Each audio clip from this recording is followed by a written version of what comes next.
15 জন সমান, 15 জন এই কারা? 15 জন কারা? না, এর মধ্যে তো একজন আইএএস অফিসার ছিলেন, যিনি লেবার কমিশনার ছিলেন ওই সময়ে। তাছাড়া লেবার অফিসারও ছিলেন।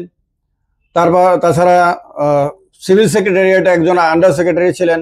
এরকম বিভিন্ন, তাছাড়া সিনিয়র জার্নালিস্ট ছিলেন, যিনি আমাদের চ্যানেলের চিফ অফ ব্যুরো ছিলেন, নিউজ এডিটর ছিলেন। এদের সবাইকেই আমি এখানে আদালতের মাধ্যমে সামন করিয়ে এনে ওদেরকে সাক্ষী হিসেবে দাঁড় করিয়ে ওদের ভিউটা নেওয়ার জন্য, ওদের বক্তব্যগুলোকে রেকর্ড করাই। আচ্ছা, ঠিক আছে। তো এই রকম আরো অনেককে, সব মিলে 15 জনকে, তো তাদেরকে জিজ্ঞাসাবাদ করি। তো ফলে মানে একটা মামলাতে যা যা হয় সবকিছুই এই মামলাতে হয়েছে। ঠিক আছে। মানে আদালতের কাছে এটা প্রমাণ করা আমার দরকার ছিল যে আমাদের যে স্ট্যান্ড সেটা সঠিক, আর মালিক এটা অবৈধভাবে মানে অফিসটা বন্ধ করেছে, তার জন্য যে লিগ্যাল ডিউটিস ছিল মালিকের, সেই ডিউটিস গুলোকে মালিক পালন করেনি। আর চ্যানেলটা, একটা চ্যানেল নিতে মানে খুলতে হলে কি হয়, ভারত সরকারের কাছ থেকে লাইসেন্স নিতে হয়। ভারত সরকার 5টা মিনিস্ট্রিতে এই প্রসেসে ইনভলভ থাকে, আমি যতটুকু জানি। ঠিক আছে, লাইসেন্স দেয়। তো ভারত সরকারের দ্বারা রেজিস্টার্ড লাইসেন্স একটা চ্যানেল একটা মানে ব্যুরো অফিস বন্ধ করে দেবে ফট করে, সে কোনো আইন টাইন মানবে না, এটা হতে পারে না।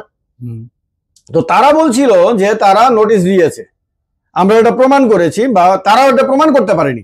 আমাদের যা বক্তব্য ছিল, ক্লেম ছিল, সেটার বিরুদ্ধে তারা কোনো প্রমাণ দিতে পারেনি, এবং আদালতে এটা প্রমাণিত হয় যে তারা কোনো নোটিশ ছাড়াই এটা বন্ধ করেছে। ঠিক আছে। এবং আমাদের প্রতি তাদের যে দায়িত্ব ছিল, আইনি যে দায়িত্ব ছিল, তা তারা পালন করেনি। ফলে আদালত আলটিমেটলি মামলায় আমাদের পক্ষে রায় দেয়, আমরা বিজয়ী হই। 2017-এর 7th August district and session জাজ, লেবার কোর্টের জাজ, উনি রায় প্রদান করেন, এবং আমাদের 7 বছরের যে পরিশ্রম, এই পরিশ্রম সাকসেসফুল হয়। আমরা ইতিহাস সৃষ্টি করি এই ত্রিপুরা রাজ্যের মাটিতে, যে জীবনে যখন অন্ধকার নেমে আসে, তখন মানুষের সামনে কোনো রাস্তা থাকে না, যখন সব দিক থেকে শুধু প্রতিকূল পরিস্থিতি, সেই রকম অবস্থাতেও লড়াই করা যায়। এবং সমাজে যারা খুব শক্তিশালী বলে তাদেরকে মনে হয়, কেউ অর্থের কারণে শক্তিশালী মনে হয়, কেউ রাজনৈতিক কারণে শক্তিশালী মনে হয়, কেউ পেশি শক্তির কারণে শক্তিশালী মনে হয়, আরো নানান কারণে অনেকেই মানে খুব শক্তিশালী বলে মনে হয়, এবং যাদের বিরুদ্ধে কথা বলতে মানুষ ভয় পায়, যাদেরকে কোনোদিন হারানো সম্ভব হয় এটা কেউ ভাবতে পারে না, তাদের বিরুদ্ধে দাঁড়ানো যে যায়। আমার এই মামলা, আমার এই পুরো স্টোরিটা, যেটা রিয়েল লাইফ স্টোরি, যেটা 100% ফ্যাক্টের উপর নির্ভর, যেখানে কোনো কল্পকাহিনী নাই, কোনো বানিয়ে বলার মতন কিছু নাই। যা যা বলেছি, যা যা বলছি, যা যা বলবো, সবকিছু সত্য। এখানে আদালতের কথা বানিয়ে বলা যায় না। এই লড়াই একদিকে আমার আদালতের ভেতরে লড়াই করতে হয়েছে, দুর্ধর্ষ লড়াই। আরেক দিকে আদালতের বাইরে নানান প্রতিকূল পরিস্থিতির, কেউ আমাকে হুমকি দিয়েছে, কেউ আমাকে ব্যঙ্গ করেছে, বিদ্রুপ করেছে, হ্যাঁ, কেউ আমাকে টিটকারি দিয়েছে, সব ধরনের হুমকি ধমকি, সব কিছু, লোভ লালসা দেখানো, হ্যাঁ, তারপর ফাঁসিয়ে দেওয়ার চেষ্টা, সব কিছু হয়েছে। তাহলে পাশাপাশি তো আর্থিক প্রবলেম, তারপরে পকেটে নেই টাকা, আর্থিক সংকট। একটা মামলা 7 বছর লড়তে গেলে কি পরিমাণ টাকা খরচ হয়, কি পরিমাণ আমাকে প্রিন্ট আউট করতে হয়েছে বাইরে গিয়ে, একটা প্রিন্ট আউটে কি পরিমাণ খরচ হয়, হাজার হাজার পেজ আমাকে প্রিন্ট আউট করতে হয়েছে। ঠিক আছে।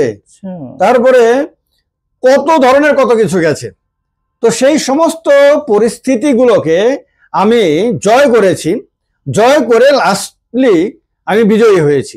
এই বিজয়ী আমি বলছি ডেফিনেটলি। তবে আমার সহযোগী যারা এই মামলাতে, তারা সবাই সমানভাবে তাদের ক্রেডিট পাওয়ার যোগ্য।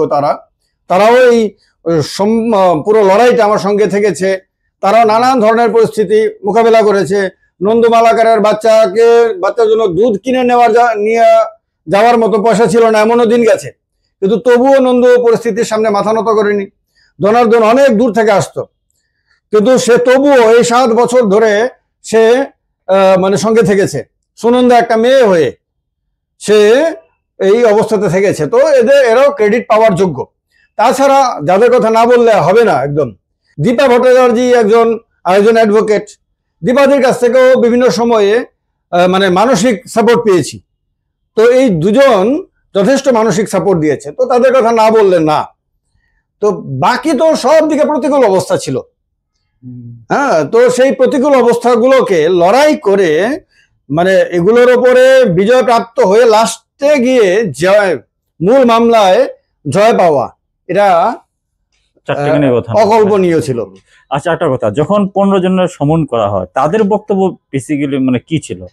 না, তাদের তো আলাদা আলাদা ব্যক্তি। আচ্ছা, যেমন যিনি অ্যাসেসমেন্ট করেছিলেন, তিনি অ্যাসেসমেন্ট যে তথ্যের উপর ভিত্তি করে উনি করেছেন, সেটা উনি এখানে আদালতে এসে জানিয়েছেন। তারপরে যিনি আইএস অফিসার ছিলেন, মানে লেবার কমিশনার ছিলেন, তিনি লেবার কমিশনে যে ট্রাইপার্টাইট মিটিং গুলো হয়েছে সেই মিটিং গুলো সম্বন্ধে ওনার যে অবজারভেশন সেটা এসে বলেছেন। ঠিক আছে, তারপরে আমরা আদতেই ওই চ্যানেলের পার্মানেন্ট এমপ্লয়ি ছিলাম কিনা, আমাদের বেতন কিভাবে ঢুকতো ইত্যাদি সম্বন্ধে বলার জন্য আদালত সেখানে চ্যানেলের যিনি ছিলেন, ক্যাশিয়ার ছিলেন, ওনাকে এসে বলতে হয়েছে। তারপর চিফ অফ ব্যুরো চিফ এসে সেখানে সাফাই দিয়েছেন, এই নিউজ এডিটরে এসে বলেছেন। ফলে আমার যে আইডেন্টিটি এবং আমার সহযোগীদের যে আইডেন্টিটি, সে নিয়ে কোনো সংকট কোনো তৈরি হতে দেয়নি আর কি। কিন্তু যেহেতু একটা স্যাটেলাইট চ্যানেল এবং এভো 50 উপর বোধহয় ছিল, অ্যারাউন্ড 50, তো তাদের তো পিএফ এর একটা ব্যাপার থাকে, প্রভিডেন্ট ফান্ড। যদি এই মামলাতে প্রভিডেন্ট ফান্ডটা আসেনি, কিন্তু প্রভিডেন্ট ফান্ডের ব্যাপারটা নিয়েও আমি আন্দোলন করেছি সহযোগীদের নিয়ে, সে নিয়ে আমি আরটিআই করেছি, সে নিয়ে প্রভিডেন্ট ফান্ডে বিরাট ঘোটালা করেছে। তার শুধু প্রভিডেন্ট ফান্ডের জন্যই মাতেং সিং এবং তার কোম্পানির ডাইরেক্টরদের জেলে যাওয়ার কথা। ঠিক আছে, কিন্তু এগুলো আমি আদালতকে জানিয়েছি। ঠিক আছে, কিন্তু মূল যে মামলা, সেই মামলা থেকে মানে সরে যাওয়া হয়নি আর কি। মূল মামলাটা এস্টাবলিশ করাটা খুব জরুরি ছিল যে এটা ইলিগালি বন্ধ করা হয়েছে এবং আমাদের যে ক্লেম স্টেটমেন্ট আমি দিয়েছি সেটা যথার্থ এবং আমাদের যে কম্পেনসেশন সেটা মালিককে দিতেই হবে। সুতরাং এই জায়গাতে তো আমরা জিতেছি এবং আমাদের পক্ষে রায় আসে আমাদেরকে কম্পেনসেশন দিতে বলে, যদিও আমরা কম্পেনসেশন এখনো পর্যন্ত পাইনি। কিন্তু আমরা তার জন্য ক্লেম করার দরকার ছিল না, কারণ আদালত মালিক পক্ষকে জানিয়ে দিয়েছে, নির্দেশ দিয়েছে, আদেশ দিয়েছে আমাদেরকে আমাদের কম্পেনসেশন দেওয়ার জন্য। ওরা কিন্তু আজকে পর্যন্ত এটা পালন করেনি। ফলে এটাও কিন্তু আদালত অবমাননা, এটাও কিন্তু বিরাট বড় অপরাধ। কিন্তু আদালত রাজ্য সরকারকেও তার জবাব দিয়ে দিয়েছে এবং এদেরকেও জানিয়ে দিয়েছে, না রাজ্য সরকারের তরফে কোনো ইনিশিয়েটিভ নেওয়া হয়েছে, না মালিক পক্ষের তরফে কিছু করা হয়েছে। ফলে এটা আরেকটা ভায়োলেশন, আদালতের অবমাননা। এবং আমাদের মতো দ্বিতীয় ইনি বাংলা কেস যাতে না হয়, তার জন্য কি শিক্ষাটা আমরা নিতে পারি?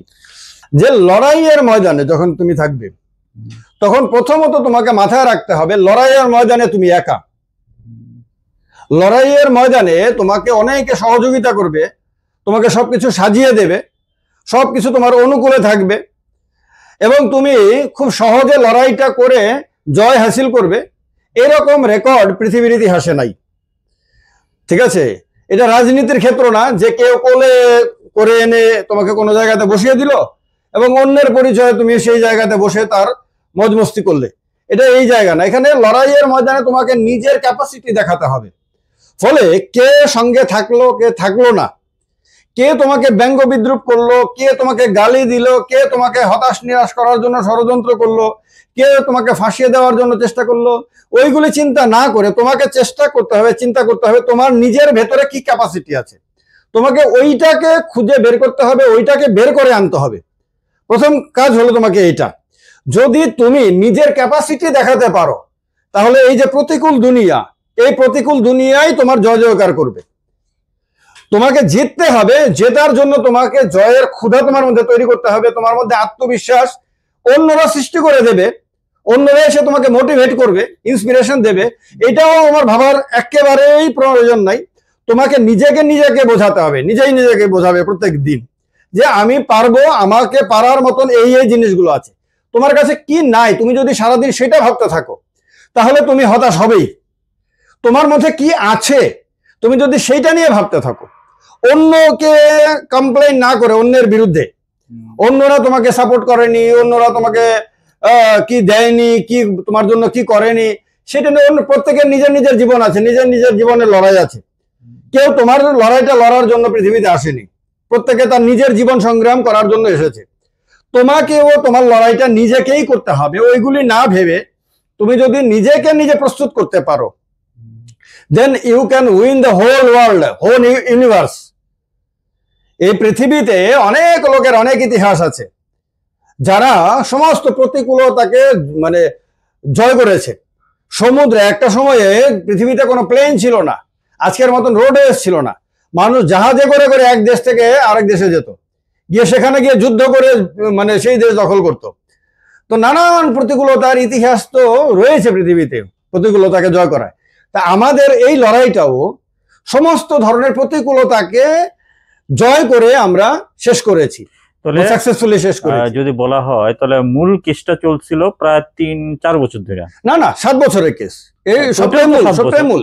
এগুলো part, very important part, very important part. এটাকে ভাগ ভাগ করার কোনো চান্স নাই। যেদিন এই মামলা রেফার হয়েছে এবং যেদিন গিয়ে আমি দাঁড়িয়েছি সেখানে প্রথম দিন, সেদিন থেকে মামলা স্টার্টেড এবং সেদিন থেকে যেদিন রায় বেরিয়েছে, এই সব দিনের সবগুলি বিষয় ইম্পর্টেন্ট ছিল। আর এক একটা ডেট অনেক দিন পরে পরে পড়তো না। হ্যাঁ, সেগুলি আদালতের তো অনেক মামলা থাকে আদালতে, তো স্বাভাবিকভাবে আদালতে একটা ডেট দেওয়ার পরে মানে আজকে একটা ডেট, তো নেক্সট ডেট দেখা গেল 3 মাস পরে, 4 মাস পরে, কখনো 5-6 মাস পরে। এই এতগুলো মাস নিজেকে ঠিক রাখা, হ্যাঁ, আরেকটা ডেটের জন্য রেডি হওয়া, হ্যাঁ, তো লড়াইটা কি ধরনের আর কি, কত ধরনের আর কি, এবং বাকি দুনিয়ার চেয়ে বেশি লড়াই নিজের সঙ্গে নিজের। Long 7 years. আচ্ছা আচ্ছা, এমন কোনো প্রতিক্রিয়া কি পাওয়া গেছে মালিক পক্ষ যখন কেসে যখন হারলো, হ্যাঁ, এরপরে তাদের কোনো বক্তব্য জানা গেছে? না, মালিক পক্ষ যখন হারলো তখন তাদের যিনি অ্যাডভোকেট ছিলেন উনি তো আমাকে কংগ্রেচুলেট করেছেন, ধন্যবাদ জানিয়েছেন, এবং উনি বলেছেন মানে আমার এই যে লড়াইটা আমরা এটাকে উনি স্যালুট জানিয়েছেন। হ্যাঁ, তো আরো তখন তো জয় পাওয়ার পরে তো কংগ্রেচুলেশন সমাজ জানাই, মালিক পক্ষ তো কংগ্রেচুলেশন জানাবে কি, মালিকের প্রতিনিধি হিসাবে আইনজীবী জানিয়েছে, সেটাকে আমি বলবো। কিন্তু মালিক তার দায়িত্ব পালন করেনি। দায়িত্ব পালন করা ছিল যে আদালতের আদেশ মেনে নিয়ে সমস্ত কম্পেনসেশন দিয়ে দেওয়া, কিন্তু এত কোটি কোটি টাকার মালিক হয়েও তার হৃদয় যে কত ছোট। এখন তো মাতঙ্গ সিংহ তা নাই। তো আলটিমেটলি এখন এই কেসের কি ভবিষ্যৎ হবে মনে হয়? কি না, কেসের ভবিষ্যৎ কি, কেস তো settled, judgement is given, case তো ওভার। হ্যাঁ, কেস ওভার, ঠিক আছে, উই আর দ্য উইনার্স, আমরা বিজয়ী। মাতঙ্গ সিং পরাজিত, মাতঙ্গ সিং এর কোম্পানি হেরে গেছে আমাদের কাছে, ঠিক আছে। এবং মানে উকিল না হয়েও, আইনজীবী না রেখে, নিজের মামলা নিজে লড়াই করে এত বড় ব্যক্তির বিরুদ্ধে, এত বিশাল শক্তির বিরুদ্ধে বিজয়ী হয়েছে, এটা তো ইতিহাস হয়ে গেছে। বলে আর টাকা পয়সা আমার কাছে ভ্যালুলেস। এখানে এই জয়টা যে বাকি জীবন যতদিন পৃথিবীতে আমি বাঁচবো ততদিন আমি বিজয়ী হিসেবে বাঁচবো। মানে মাতঙ্গ সিং এর সাম্রাজ্য, মিডিয়া সাম্রাজ্য খতম, মাতঙ্গ সিংও পৃথিবীতে নাই এখন আর। মাতঙ্গ সিং এর এই মামলার কারণে, মূলত আমার মামলার কারণে মাতঙ্গ সিং এর যে সামাজিক প্রতিপত্তি, রাজনৈতিক প্রতিপত্তি, অর্থনৈতিক প্রতিপত্তি সম্ভবত সবকিছু ধূলিসাৎ হয়ে গেছে। মাতঙ্গ সিং এর আর মানুষের কাছে মুখ দেখানোর মতন অবস্থা ছিল না। এই হাজার হাজার কোটি টাকার মালিক, দেশের প্রাক্তন কেন্দ্রীয় মন্ত্রী, বিশাল নাম ডাক, সবকিছু তার ধূলিসাৎ হয়ে গেছে। এবং সে যখন মারা গেছে, হ্যাঁ, কেউ ওদের জানতো না। আমিও কোনো একদিন কারোর মুখে শুনলাম যে মাতঙ্গ সিং মারা গেছে। মানে মাতঙ্গ সিং মারা যাওয়া, আমরা বেঁচে থাকি পৃথিবীতে আসার পরে আমাদের মৃত্যু যদি গৌরবের না হয়, তাহলে পৃথিবীতে এই যে সময়টা আমাদের, এই সময়টা অর্থহীন। তো এই লড়াইয়ে একদিকে মাতঙ্গ সিং ছিল প্রাক্তন কেন্দ্রীয় মন্ত্রী, আরেকদিকে প্রসেনজিৎ চক্রবর্তী ছিল সাংবাদিক। তো সাংবাদিক এবং একজন বিশাল শক্তিশালী অর্থনৈতিক টাইকুন এবং রাজনৈতিক বিশাল শক্তিশালী ব্যক্তি, দুজনের মধ্যে লড়াইয়ে আলটিমেটলি এই সাংবাদিকের জয় হয়েছে।